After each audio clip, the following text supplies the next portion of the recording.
കൂടുതൽ പേര് ജോയിൻ ചെയ്തോളും. Okay okay sir. So good afternoon all.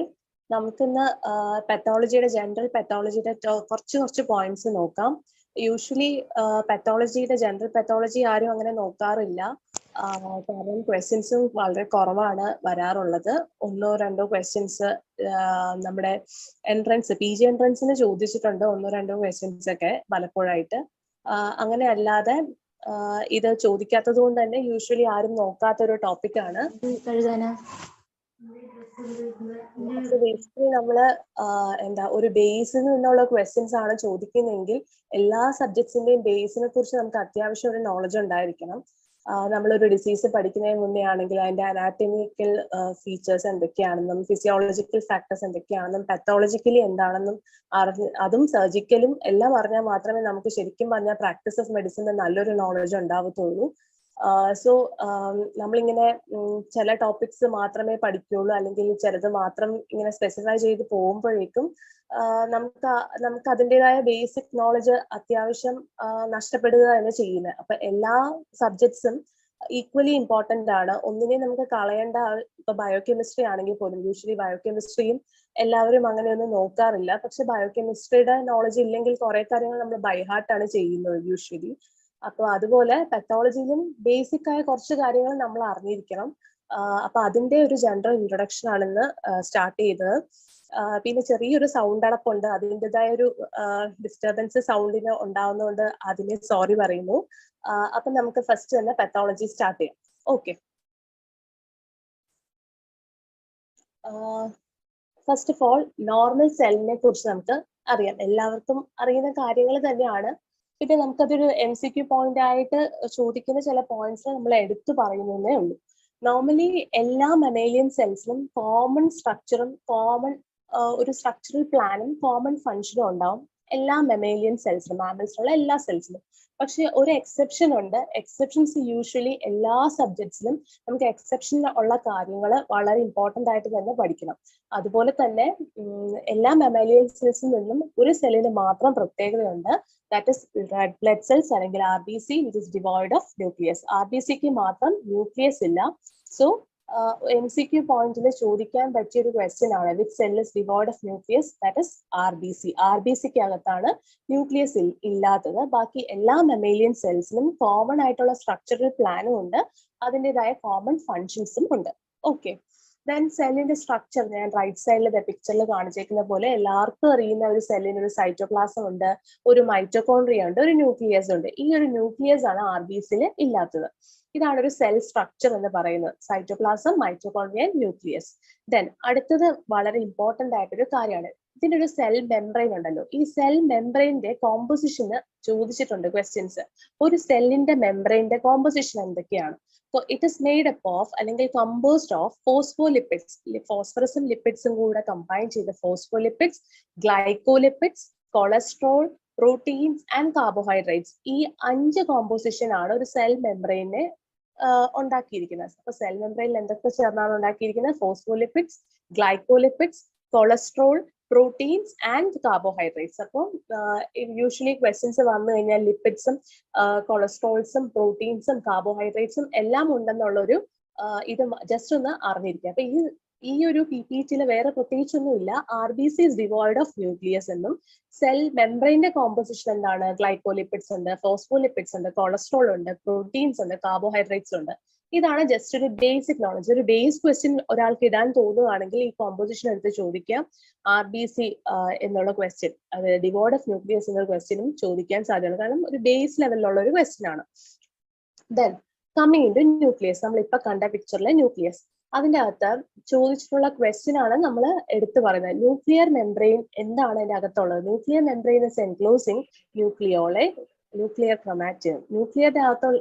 Nuclear മെംബ്രെയിന്റെ അകത്തുള്ള 2 സാധനങ്ങളാണ് ന്യൂക്ലിയയും ന്യൂക്ലിയർ ക്രൊമാറ്റിനും.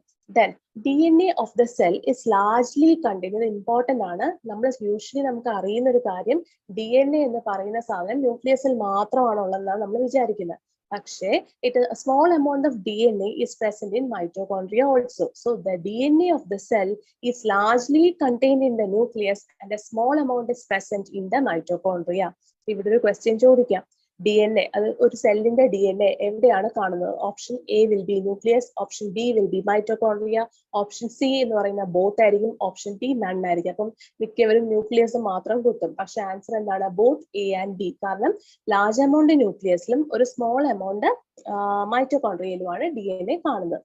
ദെൻ അടുത്തൊരു ഇമ്പോർട്ടന്റ് പോയിന്റ് എന്ന് പറഞ്ഞാൽ nucleolus. Nucleolus is a site of synthesis of RRNA അല്ലെങ്കിൽ ribosomal RRNA.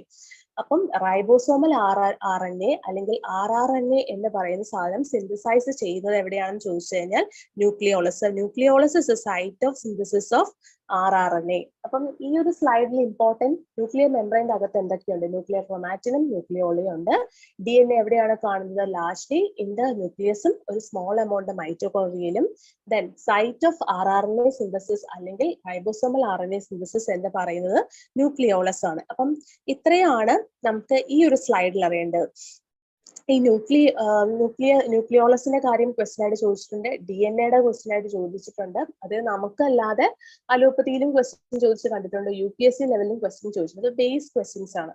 Okay, then coming in to cell organelles. ഇതും ഇമ്പോർട്ടന്റ് ആണ്. ഏതൊക്കെയാണ് നമ്മുടെ സെല്ലിലെ ഓർഗനൽസ് എന്ന് പറഞ്ഞാൽ? ഓർഗനൽ എന്ന് പറഞ്ഞാൽ എന്താണ്? What do you mean by an organ?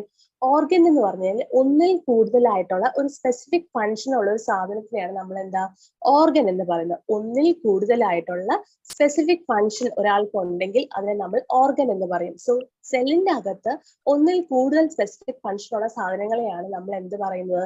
Cell organelles എന്ന് പറയുന്നത്. സോ സെൽ ഓർഗനൽസ് ഏതൊക്കെയാണെന്ന് നമ്മൾ അറിഞ്ഞിരിക്കണം. 1 സൈറ്റോസ്കെൽറ്റൻ, 2 mitochondria, 3 ribosomes, 4 endoplasmic reticulum, 5 Golgi apparatus, 6 lysosomes and the 7th one is microbodies or peroxisomes. So 7 organelles ഉണ്ട് നമ്മുടെ സെല്ലിന്റെ അകത്ത്. ഓർഗൻ എന്ന് പറഞ്ഞാൽ എന്താ? One having more than one specific function, ഒന്നിൽ കൂടുതലായിട്ടുള്ള സ്പെസിഫിക് ജോബ് ഉള്ള ഒരു സാധനത്തിനെയാണ് നമ്മൾ ഓർഗൻ എന്ന് പറയുന്നത്. സോ സെൽ ഓർഗനൽസിൽ ഏതൊക്കെയാണെന്ന് ചോദിച്ചു കഴിഞ്ഞാൽ cytoskeleton, mitochondria, ribosomes, endoplasmic reticulum, Golgi apparatus, lysosomes, microbodies or peroxisomes. ഇതിന് യൂഷ്വലി നമുക്ക് ഒരു ക്വസ്റ്റ്യൻ കണ്ടു കഴിഞ്ഞാൽ നമ്മൾ ഗോൾഗി അപ്പാരറ്റസ് ഒരു ഓർഗനൽ ആണെന്ന് എങ്ങനെയെങ്കിലും കറക്റ്റ് കിട്ടുവാണെങ്കിലും ചെയ്യും. Golgi apparatus, mitochondria, lysosomes, ribosomes, endoplasmic reticulum, ഇതൊക്കെ നമ്മൾ കുത്തും. അതായത് നമുക്ക് അറിയായിരിക്കും ഓർഗനൽ ആണെന്ന്. പക്ഷെ ഈ സൈറ്റോസ്കെലിറ്റനും മൈക്രോബോഡീസ് അല്ലെങ്കിൽ അതിന് വേറെ പേര് പെറോക്സിസോംസ് ചിലപ്പോൾ കുത്തണം എന്ന് നിർബന്ധമില്ല. സോ അതുകൊണ്ടാണ് അതും ഒരു ഓർഗനൽ ആണ് എന്ന് അറിഞ്ഞിരിക്കണം. സൈറ്റോസ്കെലിറ്റനും മൈക്രോബോഡീസ് അല്ലെങ്കിൽ പെറോക്സിസോംസും സെല്ലിന്റെ ഒരു ഓർഗനൽ ആണ്. So cell organelles include cytoskeleton, mitochondria, ribosomes, endoplasmic reticulum, Golgi apparatus, lysosomes, and microbodies or peroxisomes. Okay. Then cytoskeleton. ഇപ്പൊ നമ്മൾ പറഞ്ഞ കാര്യമാണ്. സൈറ്റോസ്കെലിറ്റൻ എന്ന് പറഞ്ഞാൽ എന്താണ്? ഒരു സെല്ല് ഓർഗനൽ ആണ് സൈറ്റോസ്കെലിറ്റൻ എന്ന് പറയുന്നത്. അപ്പം നമ്മള് സൈറ്റോസ്കെലിറ്റൻ തന്നെ 3 സാധനങ്ങളുണ്ട് സൈറ്റോസ്കെലിറ്റൻ. അതായത് മൈക്രോ ഫിലമെന്റ്സ് ഉണ്ട്, ഇന്റർമീഡിയറ്റ് ഫിലമെന്റ്സ് ഉണ്ട്, മൈക്രോ ട്യൂബ്യൂൾസ് ഉണ്ട്. അപ്പൊ ഇത് 3 സൈറ്റോസ്കെലിറ്റൻ ഓഫ് ദ സെൽ എന്ന് പറയുന്നത്. Micro filaments, intermediate filaments and micro tubules are the cytoskeleton of the cell. അപ്പൊ സെല്ലിന്റെ സൈറ്റോസ്കെലിറ്റന് 3 കാര്യങ്ങൾ നമ്മൾ അറിഞ്ഞിരിക്കണം. Micro filaments, intermediate filaments and micro tubules. ഇതിന് 3 ഫങ്ഷൻസ് ആണുള്ളത്. ഈ മൈക്രോ ഫിലമെന്റ്സിന്റെ അകത്ത് എന്താണ് ഉള്ളത് ചോദിച്ചു കഴിഞ്ഞാൽ കോൺട്രാക്ടൈൽ പ്രോട്ടീൻസ് ആണ് മൈക്രോ ഫിലമെന്റ്സിന്റെ അകത്ത് ഉള്ളത്. അല്ലെങ്കിൽ micro filaments is composed of contractile proteins. എന്താണ് ഒരു എക്സാമ്പിൾ പറയാൻ പറ്റുമോ ഈ കോൺട്രാക്ടൈൽ പ്രോട്ടീൻസിന്റെ? നമ്മുടെ ബോഡിയിലുള്ള കോൺട്രാക്ടൈൽ പ്രോട്ടീൻ ഒരു example? Myosin and myosin.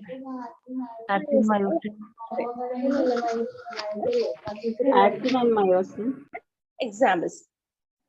Okay, അപ്പോ എന്താണ് നമ്മുടെ സൈറ്റോസ്കെലിറ്റന്റെ അകത്ത് മെയിൻ ആയിട്ട് നമ്മൾ അറിയേണ്ടത് മൈക്രോ ഫിലമെന്റ്സ് ആണ്. മൈക്രോ ഫിലമെന്റ്സ് എന്ന് പറയുന്ന സാധനം is composed of contractile proteins. ആ കോൺട്രാക്ടൈൽ പ്രോട്ടീൻസിന്റെ എക്സാമ്പിൾ പറയാൻ പറഞ്ഞാൽ mainly is actin and myosin.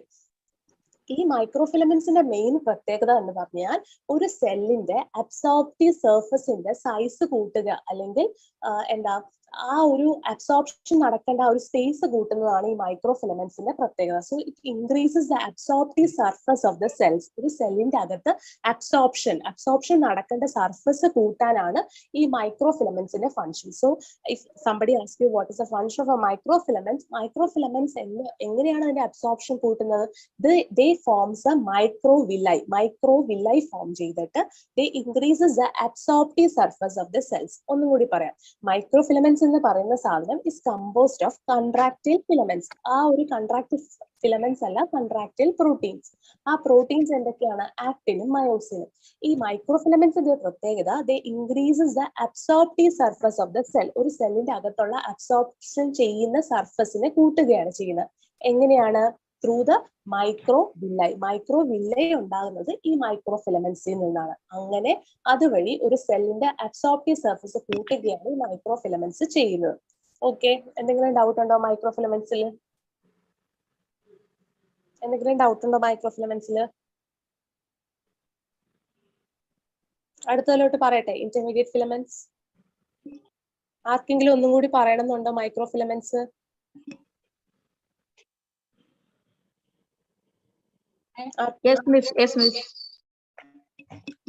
മൈക്രോഫിലമെന്റ്സ് ഒന്നും കൂടി പറയണം എന്നാണോ പറയുന്നത്? അതെ മിസ്, ഒന്നുകൂടി പറയാം. അകത്ത് അല്ലെങ്കിൽ മൈക്രോഫിലമെന്റ്സ് ഫോം ചെയ്യുന്ന ഒരു സാധനമാണ് മൈക്രോവില്ലൈ ഉണ്ടാകുന്നത് മൈക്രോഫിലമെന്റ്സിൽ നിന്നാണ്. അതുകൊണ്ടാണ് ഈ മൈക്രോഫിലമെന്റ്സ് ഇസ് റെസ്പോൺസിബിൾ ഫോർ എന്താണ്? ഇൻക്രീസ്ഡ് അബ്സോർപ്ഷൻ അല്ലെങ്കിൽ ഒരു സെല്ലിൽ സർഫസ് കൂടാൻ കാരണമാകുന്നത് മൈക്രോഫിലമെന്റ്സ് ആണ്. കാരണം എന്താണ്?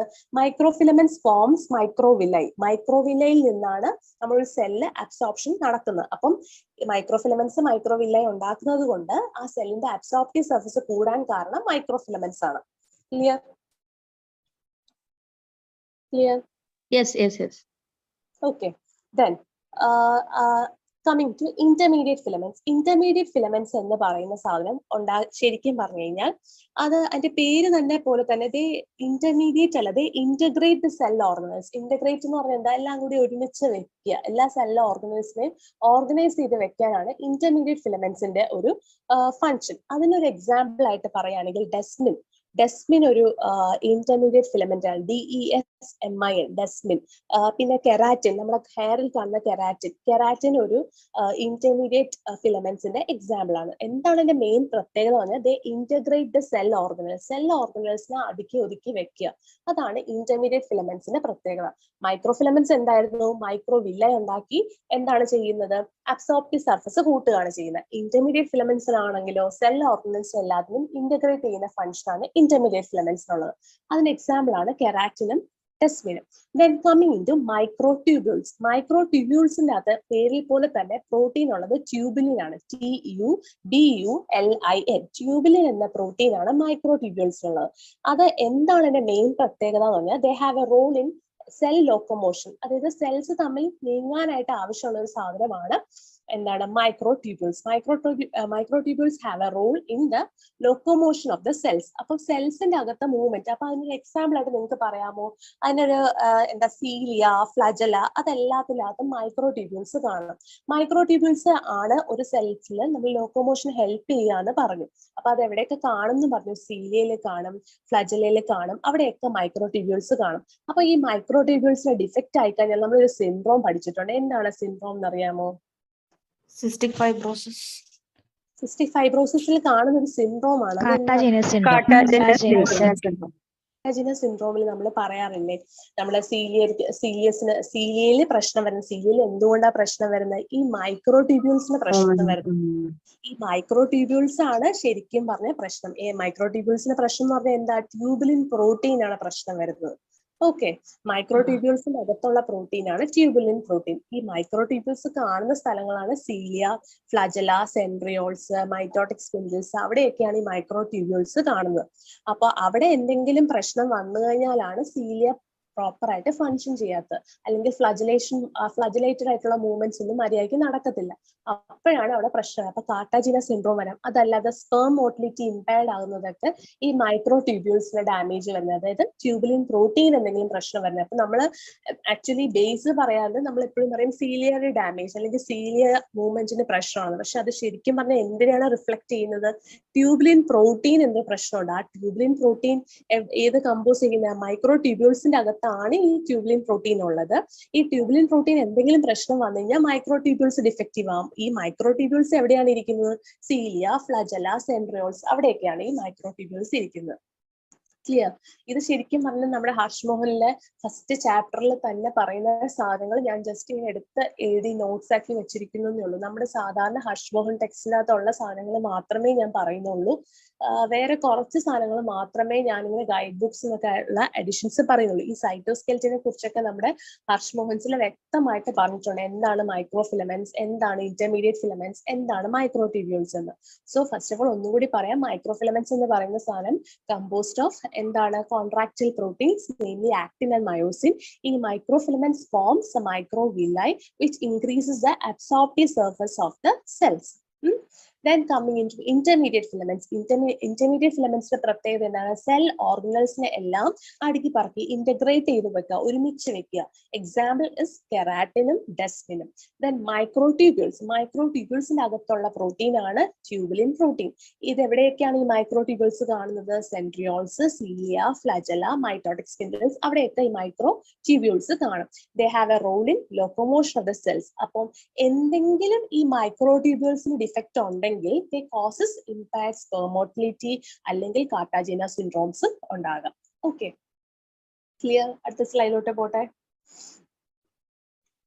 Then coming to mitochondria. മൈറ്റോകോൺട്രിയയിൽ നമുക്ക് ചില കാര്യങ്ങൾ നമുക്ക് ക്വസ്റ്റ്യൻ ആയിട്ട് ചോദിച്ചുള്ള കാര്യങ്ങൾ, കാരണം മൈറ്റോകോൺട്രിയ ഒക്കെ നമ്മൾ പണ്ട് മുതലേ പഠിക്കുന്ന ഒരു സാധനമല്ലേ.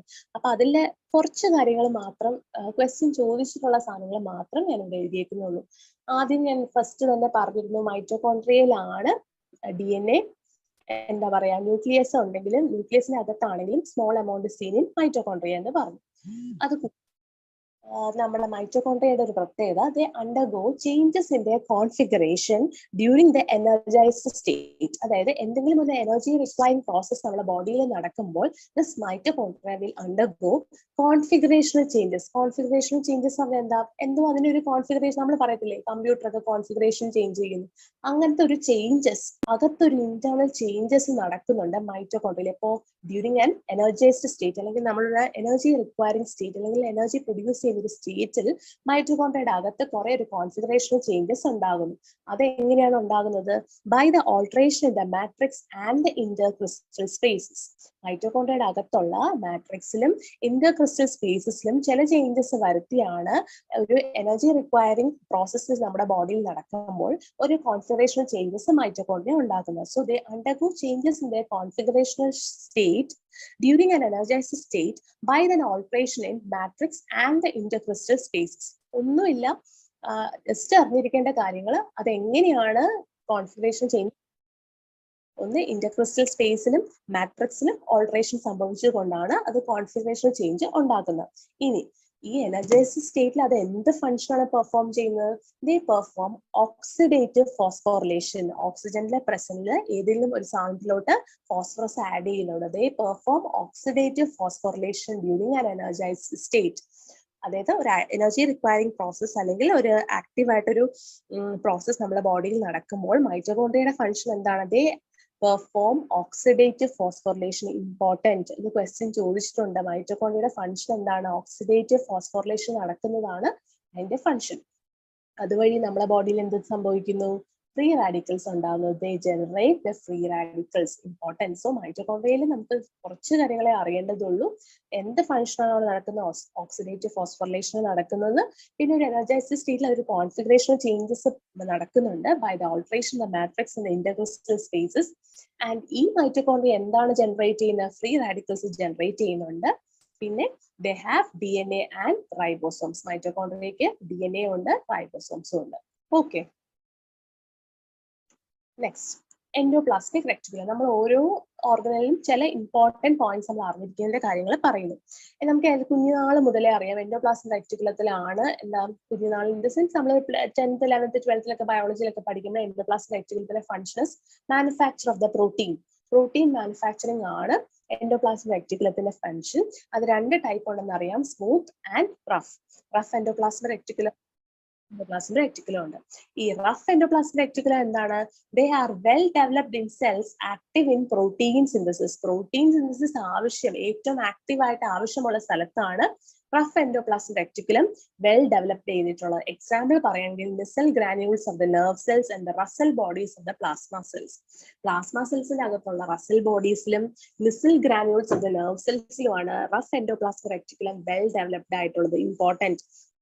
അപ്പം പ്രോട്ടീൻ സിന്തസിസ് ഏറ്റവും കൂടുതൽ അത്യാവശ്യമുള്ള സ്ഥലത്താണ്, ആക്റ്റീവായിട്ട് നടക്കുന്ന സ്ഥലത്താണ് എന്താണ് റഫ് എൻഡോപ്ലാസ്മിക് റെക്ടിക്കുലം കൂടുതലായിട്ടും നല്ലതായിട്ട് ഡെവലപ്പ് ചെയ്തിട്ടുള്ളത്. അത് എവിടെയാണെന്ന് ചോദിച്ചാൽ Nissl granules of the nerve cells and in the Russell bodies of the plasma cells. Then coming into smooth endoplasmic reticulum. Smooth endoplasmic റെക്ടിക്കുലത്തിന്റെ അകത്ത് റൈബോസോംസ് ഒന്നും ഇല്ല. പക്ഷെ അതിനും ഒരു ഫംഗ്ഷൻ ഉണ്ടാവുമല്ലോ. എന്താണ് അതിന്റെ ഫംഗ്ഷൻ? നമ്മൾ കഴിക്കുന്ന ഡ്രഗ്സ്, സ്റ്റീറോയിഡ്സ്, കൊളസ്ട്രോള്, കാർബോഹൈഡ്രേറ്റ്സ് ഇതിനെയൊക്കെ മെറ്റബിളൈസ് ചെയ്യുന്നതാണ് സ്മൂത്ത് എൻഡോപ്ലാസ്മിക് റെക്ടിക്കുലത്തിന്റെ പണി. Smooth endoplasmic reticulum they contain enzymes which metabolize the drugs, steroids, cholesterols and carbohydrates, and also the smooth endoplasmic reticulum takes place in അല്ലെങ്കിൽ partake in muscle contraction role ഉള്ളത് smooth endoplasmic റെക്ടിക്കുലത്തിലാണ്. അപ്പം endoplasmic reticulum 2 type ഉണ്ട്, rough ഉണ്ട്, smooth ഉണ്ട്. ഈ rough എന്ന് പറയുന്നത് they are well developed in cells where there is active protein synthesis. ആക്റ്റീവായിട്ട് പ്രോട്ടീൻ സിന്തസിസ് നടക്കുന്ന സെൽസിലാണ് റഫ് എൻഡോപ്ലാസ്മിക് റെക്ടിക്കുലം നല്ലപോലെ ഡെവലപ്പ് ആയിട്ടുള്ളത്. എക്സാമ്പിൾ ചോദിക്കുവാണെങ്കിൽ Nissl granule of the nerve സെൽസും Russell bodies of the plasma സെൽസും. ദെൻ സ്മൂത്ത് എൻഡോപ്ലാസ്മിക് റെക്ടിക്കുലം എന്ന് പറയുന്ന സാധനത്തിന്റെ അകത്ത് റൈബോസോംസ് ഒന്നുമില്ല. കാരണം അവിടെ പ്രോട്ടീൻ ആയിട്ട് സിന്തസിസ് നടക്കുന്നില്ല. അവിടെ എന്താണ് മെയിൻ പ്രത്യേകത? ദേ metabolize the drugs, steroids, cholesterols, carbohydrates and partake in muscle contraction. Okay. ഇതാണ് എൻഡോപ്ലാസ്മിക്. ഇതിന്റെ അകത്ത് rough endoplasmic reticulum protein synthesis എല്ലാവർക്കും അറിയാം. പക്ഷെ അവിടെ വേറൊരു ക്വസ്റ്റ്യൻ ചോദിക്കാൻ സാധ്യത അത് എവിടെയാണ് കാണുന്നതെന്ന് എക്സാമ്പിൾസ് അറിഞ്ഞിരിക്കണം. നിസൽ ഗ്രാനുൾസും റസൽ ബോഡീസിലും. സ്മൂത്ത് എൻഡോപ്ലാസ്മിക് റെക്ടിക്കുലത്തിന്റെ ഫംഗ്ഷൻ മിക്കവാറും എല്ലാവർക്കും ഒന്നും അറിയണം എന്നില്ല. അതുകൊണ്ട് തന്നെ ഫംഗ്ഷൻസ് ഒന്ന് നന്നായിട്ട് വായിച്ചിരിക്കണം. അതായത് മെറ്റബോളൈസ് ചെയ്യുക, അത് കൂടാതെ സ്മൂത്ത് മസിൽ കൺട്രാക്ഷൻ അത് ഇൻവോൾവ് ആവുന്നുള്ള കാര്യവും മറക്കരുത്. Okay. Next, coming into Golgi apparatus. Golgi apparatus എന്ന് പറയുന്ന സാധനം is well developed in exocrine glandular cells. അപ്പോൾ exocrine glandular സെൽസിലാണ് ഗോൾഗി അപ്പാരറ്റസ് ഏറ്റവും കൂടുതൽ വെൽ ഡെവലപ്പ്. നമ്മൾ നേരത്തെ പറഞ്ഞു എൻഡോപ്ലാസ്മിക് റെക്ടിക്കുലത്തിൽ റഫ് എങ്ങനെയാണ് ഏറ്റവും കൂടുതൽ ആക്റ്റീവ് പ്രോട്ടീൻ സിന്തസിസ് നടക്കുന്ന അവിടെയാണ് വെൽ ഡെവലപ്ഡ് ചെയ്തിരിക്കുന്നത് പറഞ്ഞു. അതുപോലെ Golgi apparatus R well developed in exocrine glandular cells. Then, what is its main function? Main function is synthesis of the carbohydrates and the complex protein. Carbohydrates കൂടാണ്ട് complex പ്രോട്ടീൻസിനെയും synthesis importance. സാധാരണ question ചോദിക്കാം. Function of Golgi apparatus is to synthesis of carbohydrates. രണ്ടാമത്തെ option synthesis of complex protein. Third option both A and B. Both A വരുന്നതിലൊന്ന് രണ്ടാമത്തെ option ശ്രദ്ധിച്ച് നോക്കിക്കോണം, അത് involve ആയിട്ടുള്ളത്. അപ്പം ഗോൾഗി അപ്പാരറ്റസിന് കാർബോഹൈഡ്രേറ്റ് സിന്തസിസ് കൂടാണ്ട് കോംപ്ലക്സ് പ്രോട്ടീനിന്റെ സിന്തസിസിനും റോൾ ഉണ്ട്.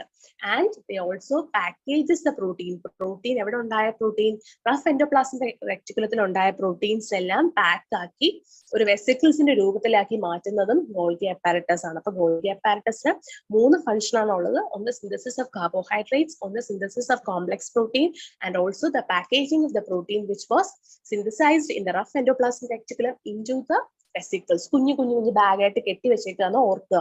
അല്ലെങ്കിൽ കുഞ്ഞു വെസിക്കിൾസ് ആയിട്ട് പ്രോട്ടീൻസിനെ പാക്ക് ചെയ്യുന്ന പണിയാണ് ഗോൾഗി അപ്പാരറ്റസിന് ഉള്ളത്. Okay, clear? Next lysosomes. ലൈസോസോംസിന് സ്ഥിരം ക്വസ്റ്റ്യൻ ചോദിക്കാറുള്ള സാധനമാണ് ലൈസോസോംസ്. അതായത് 3 ഫോംസ് ഓഫ് ലൈസോസോംസ് ഉണ്ട്. അപ്പൊ 3 ഫോംസിനും അതിൻ്റെതായ ഇമ്പോർട്ടൻസ് ഉണ്ട്. പ്രൈമറി ലൈസോസോമിന്റെ വേറെ പേര് ഇമ്പോർട്ടന്റ് ആണ്. പ്രൈമറി ലൈസോസോംസ് അല്ലെങ്കിൽ അതിന്റെ സ്റ്റോറേജ് വാക്യൂൾസ് എന്നാണ് പറയുന്നത്. രണ്ടാമത്തത് സെക്കൻഡറി ലൈസോസോംസ് അല്ലെങ്കിൽ ഓട്ടോഫാഗിക് ലൈസോസോംസ് ആണ് പറയുന്നത്.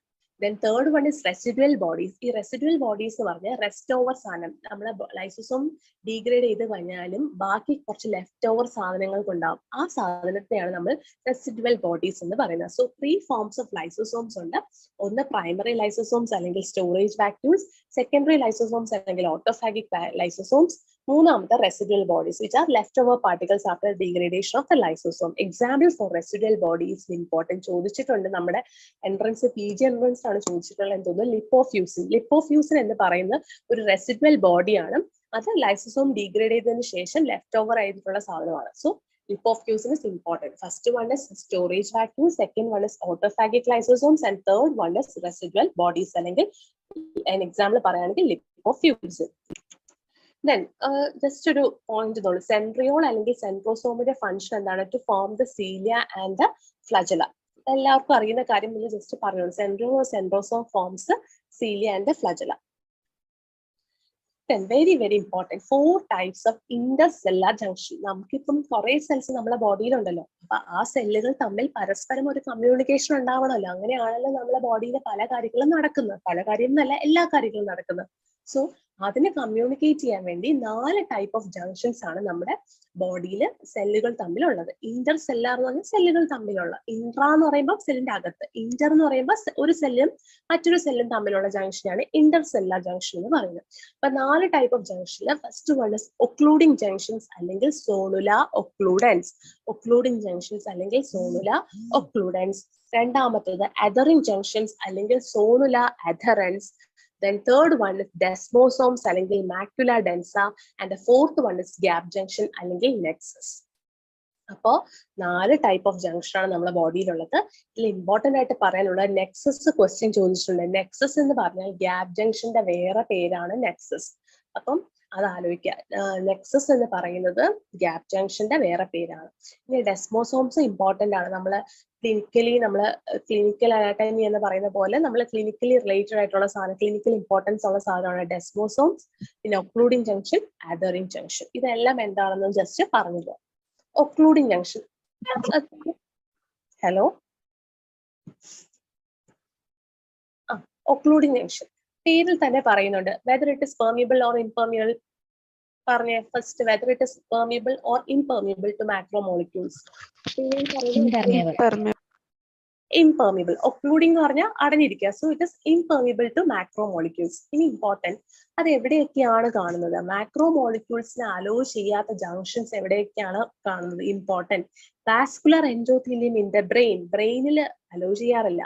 Intestinal epithelium and in renal tubular epithelial cells, occluding junctions are present. So occluding junctions are, they are impermeable to macromolecules and they are seen in vascular endothelium in the brain, intestinal epithelium and in renal tubular epithelial cells. Okay. Next, coming into adhering junction. Adhering junction എന്ന് പറയുന്ന occluding zone-ന്റെ തൊട്ട് താഴെ കാണുന്ന junction ആണ് adhering junction. They are permeable to tracer particles. കുറച്ച് കുഞ്ഞു അതായത് നമ്മളെ ഭയങ്കര ചെറിയ സൈസുള്ള പാർട്ടിക്കിൾസിന് വരെ പെർമിയബിൾ ആണ് ഈ അദറിംഗ് ജംഗ്ഷൻ. പെർമിയബിൾ ആണല്ലേ, അത്രയും നിസ്സാരമായ സാധനം മാത്രമേ കടന്നു പോകുള്ളൂ. Permeable to tracer particles and they are in contact with actin filament. This junction is in contact with actin filaments. And ഒരു എക്സാമ്പിൾ ചോദിക്കുകയാണെങ്കിൽ, these adhering junction are seen in squamous cell carcinoma of the lungs. Important, squamous cell carcinoma of the ലങ്സിൽ ആ condition നമ്മൾ ലങ്സിൽ വരുമ്പോൾ കാണുന്ന junction ഏതാന്ന് ചോദിച്ചു കഴിഞ്ഞാൽ അദറിംഗ് ജംഗ്ഷൻ ആണ്. സെൽസ് തമ്മിൽ adhering junction. Cells they are permeable to tracer particles. They are in contact with actin filaments and they are seen just below the occluding zone. And example for an adhering junction ചോദിച്ചു കഴിഞ്ഞാൽ squamous cell carcinoma of the lungs. അത് ആണ് example. Okay, important ആയിട്ട് MCQ ചോദിച്ചിട്ടുള്ള example important ആണ്. squamous cell carcinoma. രണ്ടാമത് they are in contact with the actin filaments and adhering junction tracer particles permeable ആണ് എന്നും ഓർക്കണം. Okay, then coming into desmosomes. Desmosomes ഒരു type of cell to cell interactions ആണ്. They are present between the epithelial cells. ആർക്കെങ്കിലും relation spelling തെറ്റാണ്, നമുക്ക് ആർക്കെങ്കിലും പറയാമോ ഡെസ്മോസോംസിന്റെ ക്ലിനിക്കൽ റിലേഷൻ എന്താണെന്ന്? എന്താണ് ഡെസ്മോസോംസ് എന്ന് പറഞ്ഞു കഴിഞ്ഞാൽ they are seen between the epithelial cells. അതായത് സ്കിന്നിലുള്ള എപ്പിത്തീലിയൽ സെൽസിലാണ് മെയിൻലി കാണുന്നത്. അപ്പൊ അതിന്റെ ക്ലിനിക്കൽ ഇമ്പോർട്ടൻസ് എന്താണെന്ന് ആർക്കെങ്കിലും പറയാമോ? ഡെസ്മോസോംസിന്റെ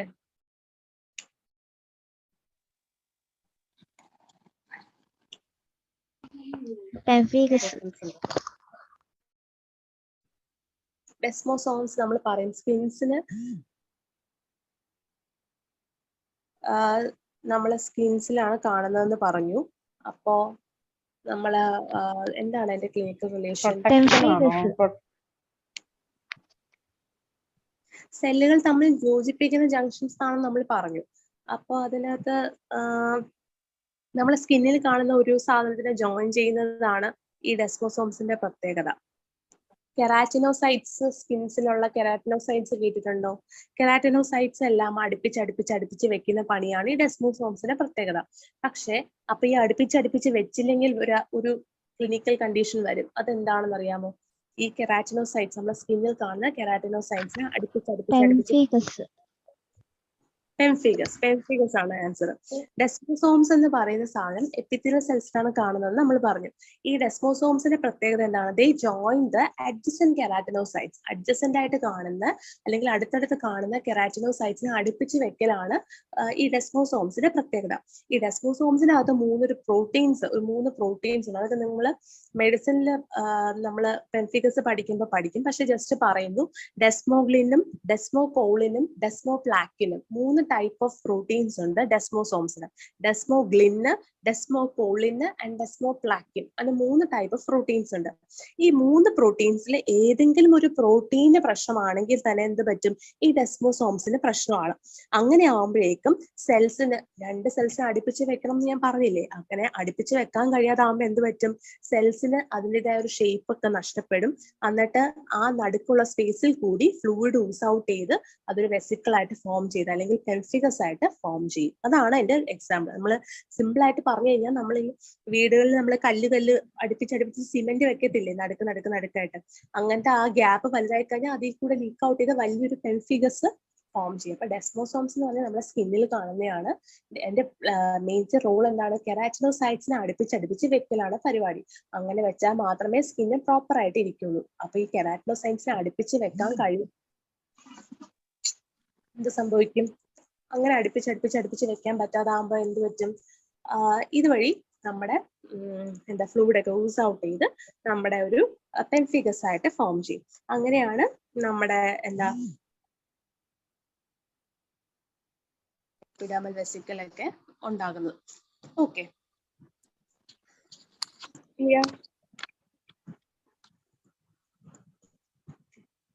ക്ലിയർ ആണോ?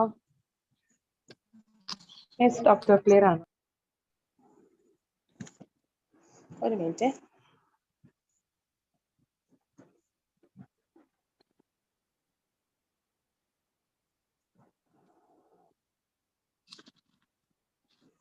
ഓക്കെ, ഡെസ്മോസോംസ് ക്ലിയർ ആണ്. അപ്പൊ ഡെസ്മോസോംസിന് പെംഫിഗസ് എന്താണ് പറയുന്നത് കഴിഞ്ഞാൽ ഓട്ടോ ഇമ്മ്യൂൺ ആണല്ലേ പെംഫിഗസ് എന്ന് പറയുന്നത്. അപ്പം ഓട്ടോ ഇമ്മ്യൂൺ ഡിസ്ട്രക്ഷൻ വരുന്നതാണ് ഈ 3 പ്രോട്ടീൻ, ഡെസ്മോഗ്ലിൻ, ഡെസ്മോകോളിൻ അല്ലെങ്കിൽ ഡെസ്മോ പ്ലാക്കിൻ എന്ന് പറയുന്ന 3 പ്രോട്ടീനിൽ ഏതെങ്കിലും ഒരു പ്രോട്ടീന്റെ ഓട്ടോ ഇമ്മ്യൂൺ കാരണം നശിച്ചു പോകുമ്പോഴേക്കും ഈ കെരാറ്റിനോസൈറ്റ്സ് എല്ലാം സെപ്പറേറ്റഡ് ആവും. ഈ കെരാറ്റിനോസൈറ്റ്സ് സെപ്പറേറ്റഡ് ആവുമ്പോൾ അതുവഴി ഫ്ലൂയിഡ് ഊസ് ഔട്ട് ചെയ്ത് പെംഫിഗസ് ഉണ്ടാകും.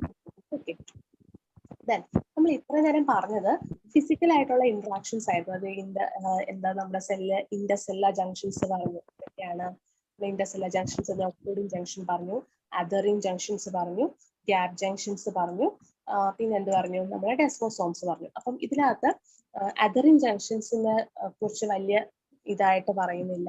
എക്സാമ്പിൾ ഓർക്കുക, ഒക്ലൂഡിങ് ജംഗ്ഷൻസിന്റെ എക്സാമ്പിൾസ് ഓർക്കുക. ഡെസ്മോസോംസ് അല്ലെങ്കിൽ മാക്യുലർ ഡെൻസിറ്റി ഇമ്പോർട്ടന്റ് ആണ്. പാത്തോളജിയിൽ മാത്രമല്ല നമ്മുടെ PMൽ ഇമ്പോർട്ടന്റ് ആണ്. ഗ്യാപ് ജംഗ്ഷൻസിന് വേറെ പ്രത്യേകിച്ച് ഒന്നും പറയാനില്ല. വേറൊരു പേര് എന്താണെന്ന് ക്വസ്റ്റ്യൻ ചോദിച്ചിട്ടുണ്ട്. നെക്സസ് എന്ന് പറഞ്ഞു കഴിഞ്ഞാൽ ഗ്യാപ് ജംഗ്ഷൻ ആണ്. ഓക്കെ,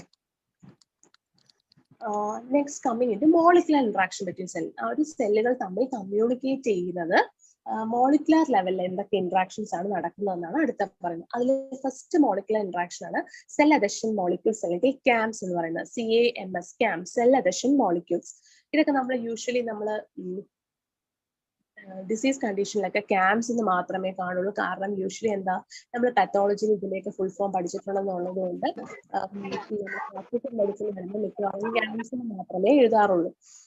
അപ്പൊ സെൽ അഡീഷൻ മോളിക്യൂൾസ് അല്ലെങ്കിൽ ക്യാംസ്, രണ്ടാമത്തെ സൈറ്റോകൈൻസ്, പിന്നെ മൂന്നാമത്തെ മെംബ്രെയിൻ റിസപ്റ്റേഴ്സ്. അപ്പൊ 3 രീതിയിലാണ് സെല്ലുകൾ തമ്മിൽ മോളിക്കുലർ വൈസ് ഇന്ററാക്ഷൻ ചെയ്യുന്നത്. അപ്പൊ ക്യാംസ് വഴി, സൈറ്റോകൈൻസ് വഴി, അല്ലെങ്കിൽ മെംബ്രെയിൻ റിസപ്റ്റേഴ്സ് വഴിയാണ് 2 സെൽസ് തമ്മിൽ ഇന്ററാക്ട് ചെയ്യുന്നത്. ഓക്കെ, ഇനി cell adhesion molecules. Cell adhesion molecules വഴിയാണ് ക്യാംസ് ഇന്ററാക്ട് ചെയ്യുന്നത്. ബിറ്റ്വീൻ ദ സെൽ, 2 സെല്ലുകൾ തമ്മിൽ ഇന്ററാക്ട് ചെയ്യും. As well as between the cells and extra cellular matrix. 2 സെല്ലുകൾ തമ്മിൽ കൂടാണ്ട് ഒരു സെല്ലും ആ സെല്ല് വഴി പുറത്തുള്ള എക്സ്ട്രാ സെല്ലുലാർ മാട്രിക്സും, ആ 2 കമ്മ്യൂണിക്കേഷനും കോർഡിനേറ്റ് ചെയ്യുന്നതാണ് സെൽ അഡീഷൻ മോളിക്യൂൾസ് ആണ്. അപ്പം cell adhesion between the cell as well as between the cells extra cellular matrix. അപ്പോൾ ഇത് എവിടെയൊക്കെ ഉണ്ട്? നമ്മൾ ഇത് വിചാരിക്കും നമ്മൾ ക്യാംപ്സ് എവിടെയൊക്കെയാണ് പാർട്ടിസിപ്പേറ്റ് ചെയ്യുന്നത്? 2 സെല്ലുകൾ തമ്മിൽ ഇന്ററാക്ഷൻ ഉള്ള സ്ഥലത്തുണ്ടെന്ന് പറഞ്ഞു. ഒരു സെല്ലും ഒരു സെല്ലിന്റെ എക്സ്ട്രാ സെല്ലുലാർ മാട്രിക്സും തമ്മിലുള്ള ഇന്ററാക്ഷൻ ഉള്ള സ്ഥലത്ത് ക്യാംസിന് ആവശ്യമുണ്ടെന്ന് പറഞ്ഞു. So they participate in fertilisation, embryogenesis, tissue repair,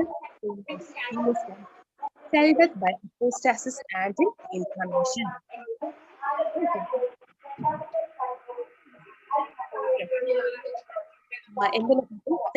രണ്ട് സെല്ല് തമ്മിൽ കമ്മ്യൂണിക്കേറ്റ് ചെയ്യണ്ടേ ഫെർട്ടിലൈസേഷൻ? സോ അതിന് അത് ഇമ്പോർട്ടന്റ് ആണ്. എംബ്രിയോജെനിസിന് കുറെ സെൽസ് തമ്മിൽ കമ്മ്യൂണിക്കേറ്റ് ചെയ്യണ്ടേ? സോ അതിനും ക്യാംസ് ആവശ്യമാണ്. ടിഷ്യൂ റിപ്പയറിന്, സെൽസിന്റെ റിപ്പയറിന് ഒരു കമ്മ്യൂണിക്കേഷൻ വേണ്ടേ? അപ്പം അതിനും സെൽ അഡീഷൻ മോളിക്യൂൾ ഇമ്പോർട്ടന്റ് ആണ്. ഹീമോസ്റ്റാസിസ്, ബ്ലഡ് സ്റ്റോപ്പ് ചെയ്യാനായിട്ടും, അല്ലെങ്കിൽ cell death by apoptosis and in inflammation also CAMs are very important. So ഇതിനൊക്കെ എന്തെങ്കിലും നമ്മൾ ആലോചിച്ചാൽ തന്നെ അറിയാം, ഈ ക്യാംസിനൊക്കെ എന്തെങ്കിലും ഒരു പ്രശ്നം ഉണ്ടെങ്കിൽ ഫെർട്ടിലൈസേഷൻ പ്രോപ്പറായിട്ട് നടക്കില്ല, എംബ്രിയോജെനിസിസ് പ്രോപ്പറായിട്ട് നടക്കില്ല, ടിഷ്യൂ റിപ്പയർ നടക്കില്ല, ഹീമോസ്റ്റാസിസ് നടക്കില്ല, സെൽ ഡെത്ത് ബൈ അപ്പോസ്റ്റോസിസ് നടക്കില്ല, ഇൻഫ്ലമേഷനും നടക്കത്തില്ല. സോ ഇവിടെ എന്തെങ്കിലുമൊക്കെ മോളിക്കുലർ പ്രശ്നം ഉണ്ടെങ്കിൽ പോലും നമ്മുടെ സെല്ലിന് ഓരോരോ ഫിസിക്കൽ സാധനങ്ങൾ റിഫ്ലക്ട് ചെയ്യും. ദെൻ 5 ഗ്രൂപ്പ്സ് ഓഫ് ക്യാം ഉണ്ട്, അല്ലെങ്കിൽ സെൽ അഡീഷൻ മോളിക്യൂൾ ഉണ്ട്. ഒന്നെന്ന് പറഞ്ഞാൽ ഇന്റഗ്രിൻ, രണ്ടാമത്തെ കാതറിൻ, മൂന്നാമത്തെ സെലക്റ്റിൻ, നാലാമത്തെ immunoglobin super family, and fifth one is CD44. So 5 groups of CAM ഉണ്ട്: integrins, cadherin, selectins, immunoglobin super family and CD44. ഇതെല്ലാം ഹഷ്മോഹന്റെ ടെക്സ്റ്റ് ബുക്കിനകത്തുള്ള സാധനങ്ങളാണ്. അപ്പം ഇന്റഗ്രിന്റെ ഫംഗ്ഷൻ എന്താണ്? അല്ലെങ്കിൽ ഇന്റഗ്രിൻ എന്ന സെൽ അഡീഷൻ മോളിക്യൂളിന് they have a role in leukocyte endothelial cell interaction. leukocyte endothelial cell interaction ആണ് ഈ ഇന്റഗ്രിൻസിന്റെ പ്രത്യേകത. they have a role in leukocyte endothelial cell interaction. Okay. Then catharins ഓർക്കാൻ CA. catharins starting തന്നെ CA ആണ്. So they are calcium dependent adhesion molecule which binds the cell together. 2 cell തമ്മിൽ bind ചെയ്യും, പക്ഷെ അവിടെ ഒരു പ്രശ്നമുണ്ട്. അവർക്ക് എന്താ ആവശ്യമുണ്ട്? കാൽഷ്യം ആവശ്യമുണ്ട്. ഇനി അതിന്റെ ഏറ്റവും വലിയ സിഗ്നിഫിക്കൻസ് എന്ന് പറഞ്ഞു കഴിഞ്ഞാൽ cadherins prevent the invasion of the extra cellular matrix by the cancer cells. Cancer cells invade ചെയ്യാതെ പ്രിവെന്റ് ചെയ്യുന്ന ഒരു ഫംഗ്ഷൻ ആണ് കാതറിൻസിനുള്ളത്. സോ കാതറിൻസിന് 2 സെല്ല് തമ്മിൽ ബൈൻഡ് ചെയ്യും, പക്ഷെ അവിടെ പ്രത്യേകത എന്താ? കാതറിൻസിന്റെ CA, കാൽഷ്യം ഇസ് നെസസറി. അവരുടെ ഇമ്പോർട്ടൻസ് എന്താണ്? They prevent the invasion of the extra cellular matrix by the cancer cells. ഒരു രീതിയിൽ പറഞ്ഞു കഴിഞ്ഞാൽ ക്യാൻസർ സെൽസിന് മെറ്റാസ്റ്റാസിസ് ചെയ്യാതെ പ്രിവെന്റ് ചെയ്യുന്ന ഒരു സാധനമാണ് കാതറിൻ. അവിടെ തന്നെ പിടിച്ചു കെട്ടുവാണ്. കാതറിൻ ഉണ്ടെങ്കിൽ പുറത്തോട്ടുള്ള എക്സ്ട്രാ സെല്ലുലാർ മാട്രിക്സിലോട്ടൊന്നും ക്യാൻസർ സ്പ്രെഡ് ചെയ്യാതെ ഇരിക്കും. ഓക്കെ, ഇനി മൂന്നാമതാണ് സെലക്റ്റിൻസ്. സെലക്റ്റിൻസ് they have a role in the movement of the leukocytes and the platelets and they develop contact with the endothelial cells. ലൂക്കോസൈറ്റ്സിനെയും പ്ലേറ്റ്ലെറ്റ്സിനെയും മൂവ്മെന്റ്. സെലക്റ്റിൻ എന്ന് പറയുമ്പോൾ സെലക്ട് ചെയ്ത് മൂവ് ചെയ്യിക്കാന്ന് ആലോചിക്കാം. ഏതൊക്കെയാ സെലക്ട് ചെയ്ത് മൂവ് ചെയ്യിക്കുന്നത്? ലൂക്കോസൈറ്റ്സിനെയും പ്ലേറ്റ്ലെറ്റ്സിനെയും. And they develop contact with the endothelial cells. 3 type of selectin ഉണ്ട്. P സെലക്റ്റിൻ ഉണ്ട്, വെറും സെലക്റ്റിൻ ഉണ്ട്, L സെലക്റ്റിൻ ഉണ്ട്. ഇതും ഒരു MCQ ചോദിക്കാൻ വേണമെങ്കിൽ P സെലക്റ്റിൻ, L സെലക്റ്റിൻ, S സെലക്റ്റിൻ എന്നൊക്കെ പറഞ്ഞു കൊടുക്കാം. വേറെ ഓപ്ഷൻസിലെ എസും എയും ബിയും ഒക്കെ പറഞ്ഞു കൊടുക്കാം. മനസ്സിലായോ? അപ്പം വോയിസ് എന്തെങ്കിലും ക്ലിയർ അല്ലാത്തതുണ്ടോ? ഞാൻ ഇപ്പോഴാണ് മെസ്സേജ് കണ്ടോ. വോയിസ് എന്തെങ്കിലും ക്ലിയർ അല്ലാത്തതുണ്ടോ? ഇല്ല ഡോക്ടറെ, പറഞ്ഞോളൂ. ക്ലിയർ ആണ്, കുഴപ്പമില്ല. ഓക്കെ. അപ്പം 3 ടൈപ്പ് ഓഫ് സെലക്റ്റിൻസ് ആണ്. അപ്പൊ നമ്മൾ യൂഷ്വലി പി കാണുമ്പോൾ നമ്മൾ വിചാരിക്കും നമ്മൾ സെലക്ട് ചെയ്യുന്ന ടോപ്പിക് വായിച്ചിട്ടില്ലെങ്കിൽ പി ഉണ്ടല്ലോ, എല്ലുണ്ട്, അപ്പം മേ ബി എസ് സെലക്റ്റിൻ ഉണ്ടാകാം, ഒ സെലക്റ്റിൻ ഉണ്ടാകാം എന്നൊക്കെ പറഞ്ഞ് നമ്മൾ കറക്കി കുത്തും ഓൾ ഓഫ് ദ എബോവ്. ശരിക്കും 3 ടൈപ്പ് ഓഫ് സെലക്റ്റിൻ ഉള്ളൂ. ഒന്നിന്റെ പേര് പി സെലക്റ്റിൻ, കാരണം എന്താണ്, പ്ലേറ്റ്ലെറ്റ്സിന്റെ മൂവ്മെന്റ് ഹെൽപ്പ് ചെയ്യുന്നതാണ് പി സെലക്റ്റിൻ. എൽ സെലക്റ്റിൻ എന്താണ്, ലൂക്കോസൈറ്റ്സിന്റെ മൂവ്മെന്റ് ഹെൽപ്പ് ചെയ്യുന്നതാണ് എൽ സെലക്റ്റിൻ. പിന്നെ വെറും സെലക്റ്റിൻ ഉള്ളത് ഫ്രം ദ എൻഡോത്തീലിയൽ സെൽസ്. അപ്പം selectin have a role in movement of the leucocytes and the platelets and they develop contact with endothelial cells. Endothelial സെൽസുമായിട്ട് contact വെക്കുന്നുണ്ട്. അപ്പൊ 3 ടൈപ്പ് പി സെലക്റ്റിൻ. അതിന്റെ വേറെ പേരാണ് ഇമ്പോർട്ടൻറ്റ് CD62. സെലക്റ്റിന്റെ വേറെ പേരാണ് ഇ ക്യാം, അതാണ് എൻഡോത്തീലിയൽ സെൽസിൽ ഉണ്ടാകുന്നുണ്ട്. ദെൻ എൽ സെലക്റ്റിൻ എന്നാണ് എൽ ക്യാം എന്നാണ് അറിയപ്പെടുന്നത്. നാലാമത്തെ group of cell adhesion molecule ആണ് ഇമ്മ്യൂണോഗ്ലോബിൻ സൂപ്പർ ഫാമിലി. അതിന് പ്രത്യേകിച്ച് വേറെ ഒന്നും സിഗ്നിഫിക്കൻസ് ഒന്നും പറയുന്നില്ല. ഇമ്മ്യൂണോഗ്ലോബിൻ സൂപ്പർ ഫാമിലി ഒരു ഗ്രൂപ്പ് ഓഫ് ക്യാമില് ഒരു ഗ്രൂപ്പ് ആണെന്ന് മാത്രം അറിഞ്ഞിരിക്കുക. ഇതിന്റെ 5th ഗ്രൂപ്പ് എന്ന് പറഞ്ഞാൽ CD44. CD44 എന്ന് പറയുന്നത് ഇമ്പോർട്ടൻസ് എന്ന് പറഞ്ഞാൽ they binds the hyaluronic acid and it is expressed on the leucocytes. Important ആണ്, they binds the hyaluronic acid and it is expressed on leucocytes. അപ്പം അത് മാത്രമാണ് CD44ന്റെ ഇമ്പോർട്ടൻസ് പറയുന്നത്. അത് ലൂക്കോസൈറ്റ്സിൽ എല്ലാത്തിലും എക്സ്പ്രസ് ചെയ്തിട്ട് ഇരിക്കുന്നതാണ്. And it is also binds to the hyaluronic acid. So 5 group of CAM ഉണ്ട്: integrins, cadherins, selectins, immunoglobin super family and CD44. അപ്പൊ ഇന്റഗ്രിൻസിൽ എന്താണ്, ലൂക്കോസൈറ്റ് എൻഡോത്തീലിയൽ സെൽ ഇന്ററാക്ഷൻ ആണ് റോൾ ഉള്ളത്. കാതറിൻസ് ആണെങ്കിൽ 2 സെല്ല് തമ്മിൽ ബൈൻഡ് ചെയ്യുന്നു, പക്ഷെ അവിടെ എന്ത് ആവശ്യമുണ്ട്, കാൽഷ്യം ആവശ്യമുണ്ട്. They prevent the invasion of the extracellular matrix by the cancer cells. പിന്നെ പറയുന്നതാണ് സെലക്റ്റിൻ. They have a role in the movement of leukocytes and the platelets and they develop contact with the endothelial cells. 3 type ആണുള്ളത്. P selectin, also known as CD62. വെറും selectin, അതിന്റെ വേറെ പേരാണ് E CAM. L selectin, that is also known as L CAM. പിന്നെ 4ാമത്തെ ഗ്രൂപ്പാണ് immunoglobin super family, then CD44. ഇത് question ചോദിക്കാം, which among them is not a CAM, അല്ലെങ്കിൽ ഇതിൽ ഏതാണ് ക്യാം അല്ലാത്തത്. അപ്പൊ ക്യാം എന്താണെന്ന് അറിഞ്ഞിരിക്കണമല്ലോ. അപ്പൊ ക്യാമിന്റെ എക്സാമ്പിൾ ആയിട്ട് integrin, cadherin, selectin, immunoglobin super family and CD44. അപ്പൊ തെറ്റിക്കാൻ സാധ്യതയുള്ളത് CD44 ഒരു ക്യാം ആണെന്ന് ചിലപ്പോൾ ചിന്തിക്കില്ല, ഇമ്മ്യൂണോഗ്ലോബിൻ സൂപ്പർ ഫാമിലി ഒരു ക്യാം ആണെന്ന് ചിലപ്പോൾ ചിന്തിക്കില്ല. മറ്റേത് രണ്ടും ഒരു INS എൻഡിങ് വെച്ചിട്ടാണെന്നുള്ളതാണ് ചിലപ്പോൾ കറക്കി കുത്ത്, അത് 3 ക്യാം ആണ്, ബാക്കി 2 അല്ലാന്ന് വിചാരിക്കും. Okay, so 5 group of CAM ഉണ്ടെന്ന് ആലോചിക്കുക. Then coming in to cytokines. ഇത് നമ്മൾ ഇപ്പൊ കോവിഡ് ടൈമിലൊക്കെ നമ്മൾ ഭയങ്കര കേട്ട ഒരു സാധനമാണ് സൈറ്റോകൈൻ സ്റ്റോം. അത് കാരണം കുറെ പേര് മരിച്ചുപോയി എന്നൊക്കെ നമ്മൾ കേട്ടിട്ടുണ്ട്, സൈറ്റോകൈൻ സ്റ്റോം. അപ്പം എന്താണ് സൈറ്റോകൈൻ്റെ ശരിക്കും പറഞ്ഞാൽ മോളിക്കുലർ, ഒരു 2 സെല്ല് തമ്മിൽ ഇന്ററാക്ട് ചെയ്ത ഒരു മോളിക്കുലർ ലെവലിലെ ഒരു സാധനം മാത്രമാണ് cytokine. They are produced by both hematopoietic and the non-hematopoietic cells. ഇത് ഇമ്പോർട്ടന്റ് ആണ്, ക്വസ്റ്റ്യൻ ചോദിക്കാം. both hematopoietic and the non-hematopoietic cells. എപ്പോഴും നമുക്ക് ഇപ്പൊ റെലവൻസ് ഉള്ള ടോപ്പിക്സ്, അതായത് ഇപ്പൊ കോവിഡിനെ റിലേറ്റ് ചെയ്ത് കുറെ ഇമ്മ്യൂണോളജിക്കൽ നമ്മൾ കാര്യങ്ങൾ പഠിച്ചു. ഇമ്മ്യൂണോളജി നമ്മുടെ തറവായിട്ട് അറിഞ്ഞിരിക്കണം. നമ്മൾ DVT, ഡീപ് വെയിൻ ത്രോംബോസിസ് ഒക്കെ, പൾമണറി എംബോളിസം, ഇതൊക്കെ ഇപ്പൊ നമുക്ക് റീസെന്റ് നമ്മൾ കുറെ കാര്യങ്ങൾ കേട്ടതാണ്. അപ്പം ആർട്ടീരിയൽ ഓക്സിജന്റെ ലെവല്, ഇതൊക്കെ നമുക്ക് റീസെന്റ് നമ്മൾ അറിയുന്ന കാര്യങ്ങൾ എപ്പോഴും ക്വസ്റ്റ്യൻ പേപ്പറിൽ വരാറുണ്ട്, പലപ്പോഴും വരാറുണ്ട്. അപ്പൊ അതുപോലെ തന്നെ സൈറ്റോകൈൻ്റെ കാര്യം നമ്മൾ എപ്പോഴും പേപ്പറിലൊക്കെ വന്നിട്ടുണ്ട്, സൈറ്റോകൈൻ സ്റ്റോം കാരണം മരിച്ചുപോയി എന്നൊക്കെ പറഞ്ഞു. അപ്പൊ സൈറ്റോകൈൻ്റെ ഒക്കെ അപ്പൊ റിലവൻസ് ഉള്ള ടോപ്പിക്കാണ്. നമ്മൾ അതിനെ കുറിച്ചിട്ട് ബേസിക് ആയ കാര്യങ്ങളൊക്കെ നമ്മൾ അറിഞ്ഞിരിക്കണം. അപ്പം they are produced by both hematopoietic and non-hematopoietic cells. ഇനി 200ഓളം സൈറ്റോകൈൻ ഐഡന്റിഫൈ ചെയ്തിട്ടുണ്ട്, which are grouped into 6 categories. 6 categories ആയിട്ടാണ് സൈറ്റോകൈൻസിനെ ഡിവൈഡ് ചെയ്തിരിക്കുന്നത്. 1 interferon, 2 interleukin, 3 tumour necrosis factor, 4th one is TGF അല്ലെങ്കിൽ transforming growth factor, 5th one is colony stimulating factor and the 6th one is growth factor. So both hematopoietic and non-hematopoietic stem cells produce ചെയ്യുന്ന സാധനമാണ് cytokine. 200ഓളം cytokines identify ചെയ്തിട്ടുണ്ട്, which are grouped into 6 categories. അതായത് interferon, interleukin, tumour necrosis factor, transforming growth factor, colony stimulating factor and growth factor. ഇതെല്ലാം ഒരു cytokine ആണ്. Okay,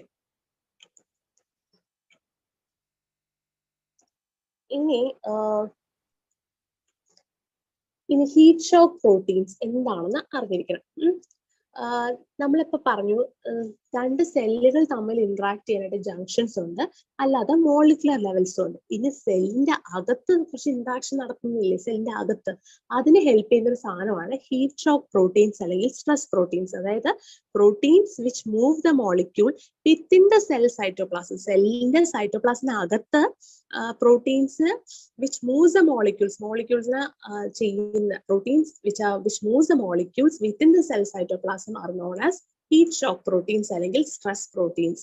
അതിന്റെ വേറെ പേരാണ് സ്ട്രെസ് പ്രോട്ടീൻസ്. അതിന് ശരിക്കും പറഞ്ഞാൽ ഓർക്കേണ്ട ഒരു കാര്യം ഹൗസ് കീപ്പിംഗ് ജോബാണ്. വീട്ടിനകത്തുള്ള പണികൾ ചെയ്യുന്ന സാധനങ്ങൾ, വീട്ടിൽ വരുന്ന സാധനങ്ങളെല്ലാം അങ്ങോട്ടും ഇങ്ങോട്ടും ഒതുക്കി വെക്കുന്ന ഒരു കാര്യമാണ് ചെയ്യുന്നത് ഹീറ്റ് ഷോക്ക് പ്രോട്ടീൻസ് അല്ലെങ്കിൽ സ്ട്രെസ് പ്രോട്ടീൻസ്. അതിന്റെ വേറെ പേര് ഹൗസ് കീപ്പിംഗ് ജോബ് പ്രോട്ടീൻസ് എന്നും പറയും. What are they are the protein which moves the molecule within the cell. സെല്ലിന്റെ അകത്ത് മോളിക്യൂൾസിനെ മൂവ് ചെയ്യുന്ന പ്രോട്ടീൻസിന്റെ പേരാണ് ഹീറ്റ് ഷോക്ക് പ്രോട്ടീൻസ്. ഓക്കെ, ഇതിനൊരു ഇമ്പോർട്ടന്റ് ആയിട്ടുള്ള യുബിക്വിറ്റിൻ. ഇത് യുബിക്വിറ്റിൻ എന്ന് പറയുന്നത് ഹീറ്റ് ഷോക്ക് പ്രോട്ടീൻസ് അല്ല, പ്രത്യേകമായിട്ട് പറയുന്ന സാധനമാണ് ubiquitin. They are involve in degenerative diseases. Degenerative ഡിസീസസിനെ ഇൻവോൾവ് ചെയ്യുന്ന ഒരു പ്രോട്ടീൻ ആണ് യുബിക്വിറ്റിൻ. ഏതൊക്കെ ഡീജനറേറ്റീവ് കണ്ടീഷൻസിൽ കാണുന്നു എന്ന് ക്വസ്റ്റ്യൻ ചോദിക്കാറുണ്ട്. അൽസീമേഴ്സിലും പാർക്കിൻസൺസിലും ആണ് യുബിക്വിറ്റിൻ കാണുന്നത്. They are involve in degenerative diseases. Examples Alzheimer's and Parkinson. Okay, so what are heat shock proteins? Proteins which moves a molecule within the cytoplasm are known as heat shock proteins.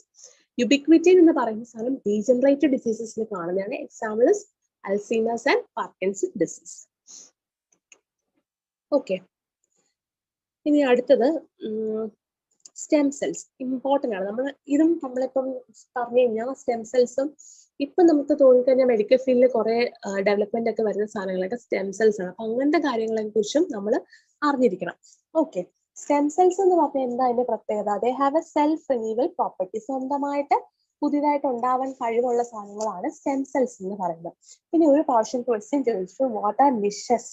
നിഷസ് എന്ന് പറയുന്നത് ഈ stem cells കാണുന്ന special സൈറ്റിനെയാണ് നമ്മൾ നിഷസ് എന്ന് പറയുന്നത്. So ഒരു പ്രാവശ്യം question ചോദിച്ചത് എന്താണ് നിഷസ് എന്താണെന്ന് ചോദിച്ചാൽ, ഈ സ്റ്റെം സെൽസ് കാണുന്ന സ്പെഷ്യൽ സൈറ്റിനെയാണ് നമ്മൾ എന്ത് പറയുന്നത്? നിഷസ് എന്ന് പറയുന്നത്. ഇത് നമ്മൾ പ്രീവിയസ് ഇയർ ക്വസ്റ്റ്യൻ പേപ്പർ ചെയ്യുന്നവരാണെങ്കിൽ അറിയാം, മിക്കവാറും ഈ സ്റ്റെം സെൽസിൽ ഒരു ക്വസ്റ്റ്യൻ ചോദിക്കാറുണ്ട്. അതായത് ഈ കാണുന്ന എക്സാമ്പിൾ ഞാൻ തന്നിരിക്കുന്ന മൂന്നാമത്തെ എക്സാമ്പിൾ ഇറ്റോ സെൽസ്. നമ്മൾ പണ്ട് ചെയ്തിട്ടുള്ള ടെക്സ്റ്റ് ബുക്ക് സൽഗുണന്റെ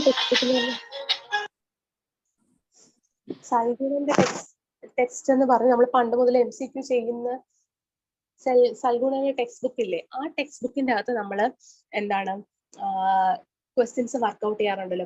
പണ്ട് മുതലുള്ള ക്വസ്റ്റ്യൻ പേപ്പേഴ്സ് ഉള്ള ഒരു വലിയൊരു ബാങ്ക് ആണല്ലോ സൽഗുണൻ ക്വസ്റ്റ്യൻ പേപ്പർ. അതിന്റെ അകത്തൊക്കെ മിക്കവാറും ഇറ്റോ സെൽസും, അത് കൂടാണ്ട് നമ്മുടെ തന്നെ ക്വസ്റ്റ്യൻ പേപ്പറിലെ പഴയത് ആയിട്ടുള്ള ക്വസ്റ്റ്യൻസിലൊക്കെ ഇറ്റോ സെൽസ് എപ്പോഴും ചോദിക്കാറുണ്ട്. ഇറ്റോ സെൽസ് എവിടെയാ കാണുന്നത്, ഇറ്റോ സെൽസ് കാണുന്ന സ്ഥലം എവിടെയാണെന്ന് പല രീതിയിലും തിരിച്ചു മറിച്ചും ഒക്കെ ചോദിച്ചിട്ടുണ്ട്. സോ സ്റ്റെം സെൽസ് എന്ന് പറയുന്നതിന്റെ ഒരു എക്സാമ്പിൾ ആണ് ഇറ്റോ സെൽസ്. ഈ stem cells they are present at a special site known as niches. ഇനി ഈ സ്റ്റെം സെൽസിന്റെ എക്സാമ്പിൾസ് എന്ന് പറഞ്ഞാൽ oval cells in the canal of herring.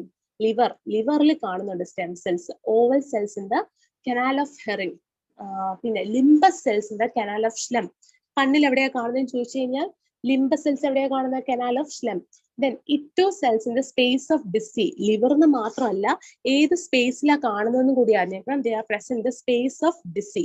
Then Paneth cells. Paneth cells are seen in base of the crypt. അപ്പൊ Paneth cells എവിടെയാ കാണുന്നത്? Base of the crypt. Ito cells എവിടെ കാണുന്നത്? Space of the Disse. Limbus cells എവിടെ കാണുന്നത്? Canal of ഷ്ലെം.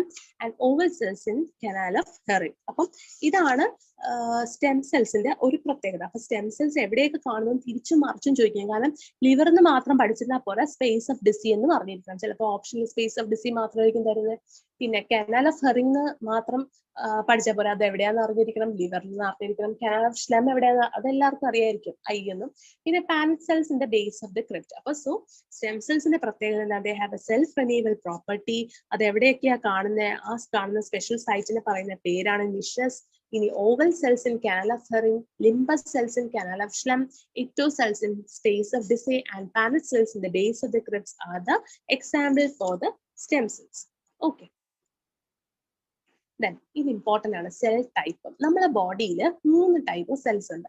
ഒന്നെന്ന് പറഞ്ഞാൽ labile cells, രണ്ടാമതാണ് സ്റ്റേബിൾ സെൽസ് ആൻഡ് മൂന്നാമത് പെർമനന്റ് സെൽസ്. അപ്പൊ ലെബൈൽ സെൽസ് എന്ന പേരിൽ തന്നെ നമുക്ക് മനസ്സിലാവുന്നുണ്ടല്ലോ എന്താണ് labile cells. Labile cells they are actively divide ചെയ്തുകൊണ്ടേയിരിക്കുന്ന സെൽസിനാണ് നമ്മൾ ലെബൈൽ സെൽസ് എന്ന് പറയുന്നത്. അത് ഏത് പാർട്ട് ഓഫ് സെൽ സൈക്കിൾ ആണെന്ന് എപ്പോഴും ഒരു ക്വസ്റ്റ്യൻ ചോദിച്ചു വന്നിട്ടുണ്ട്. G1 ഫേസിലാണ് അത് കാണുന്നത്. G1 part of the cell സൈക്കിളിലാണ് അത് കാണുന്നത്. ഇനി example for actively dividing cell, നമുക്കത് കാണാണ്ട് പഠിക്കേണ്ട കാര്യമുണ്ടോ? സ്കിന്ന് എപ്പോഴും ആക്റ്റീവ്ലി ഡിവൈഡ് ചെയ്യുന്ന സ്ഥലമല്ലേ. സ്റ്റെം സെൽസ് നമ്മൾ കുറച്ചു മുന്നേ പറഞ്ഞുള്ളൂ ദേ have A self renewal property. അപ്പൊ അത് ആക്റ്റീവ്ലി ഡിവൈഡിങ് സെൽസ് അല്ലേ. ഹെമറ്റോപോയറ്റിക് സ്റ്റെം സെൽസ് എപ്പോഴും നമുക്ക് ഡിവൈഡ് ചെയ്തുകൊണ്ടിരിക്കുന്ന സ്ഥലം. സോ അതിന്റെ എക്സാംസ് നമുക്ക് കാണാണ്ട് പഠിക്കേണ്ട കാര്യമില്ല. സോ ലെബൈൽ സെൽസ് എന്ന് പറഞ്ഞാൽ എന്താ നമുക്ക് അറിഞ്ഞു കഴിഞ്ഞാൽ എക്സാംസ് ഒന്നും കാണാണ്ട് പഠിക്കേണ്ട കാര്യമില്ല. ദേ ആർ ആക്റ്റീവ്ലി ഡിവൈഡിങ് സെൽസ്. ഏത് പാർട്ട് ഓഫ് ദ സെൽ സൈക്കിളിലാണ് കാണുന്നത്? G1 കാണുന്നത്. അതിന്റെ എക്സാമ്പിൾസ് എന്താണ്? എപ്പോഴും ആക്റ്റീവായിട്ട് ഡിവൈഡ് ചെയ്തിരിക്കുന്ന സാധനങ്ങൾ എന്തൊക്കെയാണ്? Skin, hematopoietic stem cells and also stem cells. Then stable cells. Stable cells എന്ന് പറഞ്ഞാൽ അതൊരു സൈലന്റ് ഫേസിൽ അല്ലെങ്കിൽ പ്രസന്റ് ഫേസിൽ കിടക്കുന്നതാണ്. വേണമെങ്കിൽ തട്ടി വിളിച്ചാൽ ഞാൻ ഡിവൈഡ് ചെയ്യാം, അല്ലെങ്കിൽ ഞാൻ മിണ്ടാതിരിക്കാം എന്നുള്ള രീതിയിൽ ഇരിക്കുന്ന സാധനമാണ് stable cells. So they are present in G0 part of the cell cycle. അത് ഇമ്പോർട്ടന്റ് ആണ്. സ്റ്റേബിൾ എന്ന് പറയുന്നത് റെസ്റ്റ് ഫേസിൽ, അതുകൊണ്ട് 0 എന്ന് ആലോചിക്കാം. സ്റ്റേബിൾ എന്ന് പറഞ്ഞാൽ റെസ്റ്റ് ആണ്, പക്ഷെ അത് ഏത് നിമിഷവും അൺസ്റ്റേബിൾ ആകാം എന്ന് ആലോചിക്കുക. അപ്പൊ നിങ്ങൾ അത് മനസ്സിലാക്കും എന്താണ് വേണമെങ്കിൽ സ്റ്റിമുലസ് കിട്ടിയാൽ അത് ഡിവൈഡ് ചെയ്യാം. സോ സ്റ്റേബിൾ എന്ന് പറഞ്ഞു കഴിഞ്ഞാൽ സ്റ്റേബിൾ സെൽസിന്റെ പ്രത്യേകത എന്താണ്? ഏത് നിമിഷവും അത് അൺസ്റ്റേബിൾ ആകാം, പക്ഷെ ഇപ്പോൾ എന്താണ്? ഇത് resting ഫേസിലാണ്. So example for stable cells എന്താണ്? Hepatocytes, osteocytes, chondrocytes, fibroblasts, smooth muscle cells and endothelial cells. ഇതെല്ലാം എന്താണ്? സ്റ്റേബിൾ സ്റ്റേറ്റിലാണ്.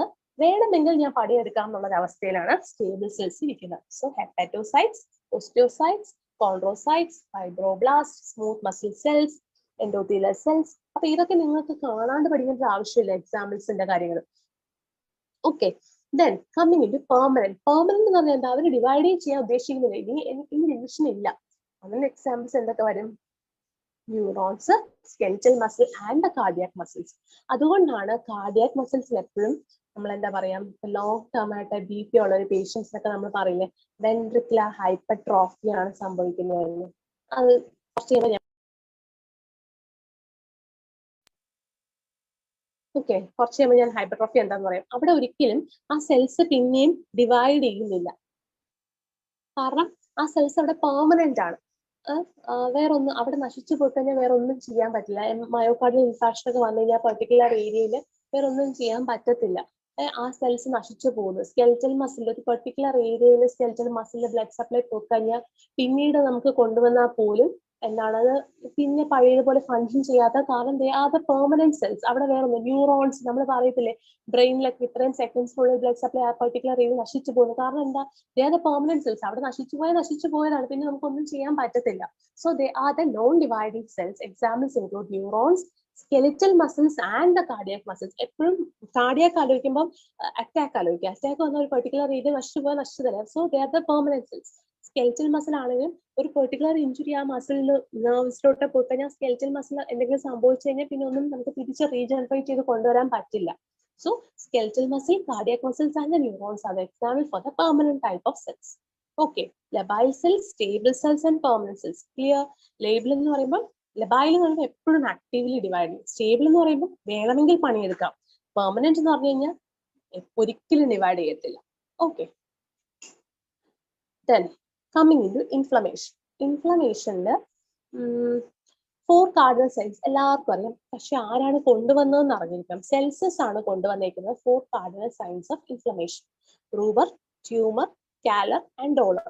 ഇതില് ചില സമയത്ത് എപ്പോഴോ കാലർ എന്താണെന്നും ട്യൂമർ എന്താണെന്നും ഒക്കെ ചോദിച്ചിട്ടുണ്ട്. എല്ലാവർക്കും അറിയുന്ന കാര്യം, ബേസിക് കാര്യമാണ്. പക്ഷെ എന്നാലും ചില സമയം നമ്മൾ കുത്തുമ്പോൾ തെറ്റി കുത്താം. ആ സമയത്ത് നമ്മൾ ടെൻഷനോ എന്തെങ്കിലും കൊണ്ട് കുത്താൻ സാധ്യതയുണ്ട്.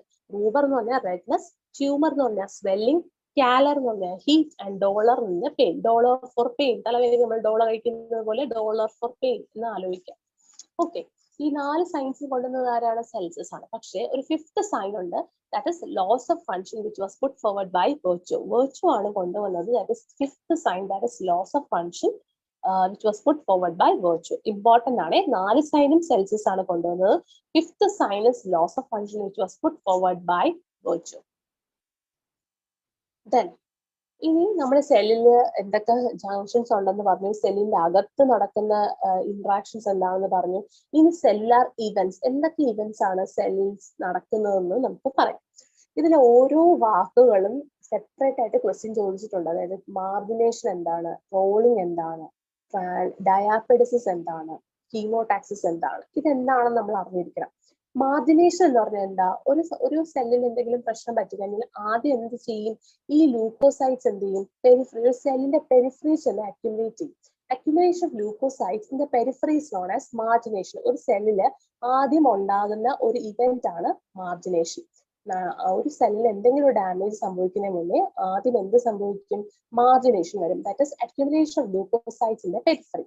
രണ്ടാമതെന്ന് പറയുമ്പോൾ rolling. What do you mean by rolling? This leukocytes adhere transiently to the endothelium. Transiently temporarily, they adhere temporarily to the endothelium. Endothelium ആയിട്ട് ട്രാൻസിയന്റ് ആയിട്ട് ഒന്ന് അറ്റാച്ച് ചെയ്യുന്നതിനെയാണ് നമ്മൾ എന്ത് പറയുന്നത്, റോളിംഗ് എന്ന് പറയുന്നത്. അവിടെ leukocytes will be adhering transiently to the endothelium. And third one is എന്താ, adhesion, ഒട്ടിപ്പിടിച്ചു. ലൂക്കോസൈറ്റ്സും എൻഡോത്തീലിയം തമ്മിൽ ഒട്ടിപ്പിടിച്ചു. And fourth one is diapedisis. എന്താണ്? That is transmigration of this leukocytes across the endothelium. ആ സെല്ലിന്റെ എൻഡോത്തീലിയം വഴി പുറത്തോട്ട് പോകുന്നത്, ട്രാൻസ്മൈഗ്രേറ്റ് ചെയ്യുന്നതാണ് ആര്, ലൂക്കോസൈറ്റ്സ്. അതിനെയാണ് നമ്മൾ എന്ത് പറയുന്നത്, ഡയാപെഡിസിസ്. Then fifth one is chemotaxis. That is this extravasated WBC, ഈ പുറത്ത് ചാടിയ WBC will migrate unidirectionally towards the site of injury. ഒരു ഇഞ്ചുറി നടക്കുന്ന സൈറ്റിലോട്ട് ഈ പുറത്ത് ചാടിയ WBC മൈഗ്രേറ്റ് ചെയ്യും. എങ്ങനെ, യൂണിഡയറക്ഷനിൽ. അതിനാണ് നമ്മൾ കീമോടാക്സിസ് എന്ന് പറയുന്നത്. സോ നമ്മുടെ ബോഡിയിൽ ഒരു ഇഞ്ചുറി നടക്കുമ്പോൾ ആദ്യം സെല്ലിൽ എന്താ സംഭവിക്കുന്നത്, സെല്ലിൽ മാർജിനേഷൻ ആണ് നടക്കുന്നത്. മാർജിനേഷൻ എന്ന് പറഞ്ഞാൽ എന്താണ്, accumulation of leukocytes in the periphery is known as margination. Then coming into rolling. Rolling എന്ന് പറഞ്ഞാൽ എന്താ, leukocytes adhere transiently to the endothelium. Then adhesion. Adhesion എന്ന് പറഞ്ഞാൽ ലൂക്കോസൈറ്റ്സ് ഒട്ടിപ്പിടിച്ചു. നാലാമത്തെ എന്താണ്, ഈ ഒട്ടിപ്പിടിച്ച leucocytes will migrate, transmigrate through the endothelium, that is diapedisis. And the fifth one is chemotaxis. ഈ പുറത്ത് ചാടിയ WBC will migrate towards the site of injury. So these are the cellular events. അപ്പൊ മാർജിനേഷൻ എന്താണെന്ന് basically അറിഞ്ഞിരിക്കണം, rolling എന്താണെന്ന് അറിഞ്ഞിരിക്കണം, ഡയാപെഡിസിസ്. എന്താണ് ഡയാപെഡിസിസ് എന്നൊരു ഓപ്ഷൻ തന്നു കഴിഞ്ഞാൽ നിങ്ങൾക്ക് ഇത് എന്താണെന്ന് അറിഞ്ഞാൽ കുത്താൻ പറ്റില്ലല്ലോ. സോ ഡയാപെഡിസിസ് എന്താണെന്ന്, transmigration of the leukocytes across the endothelium is known as diapedisis.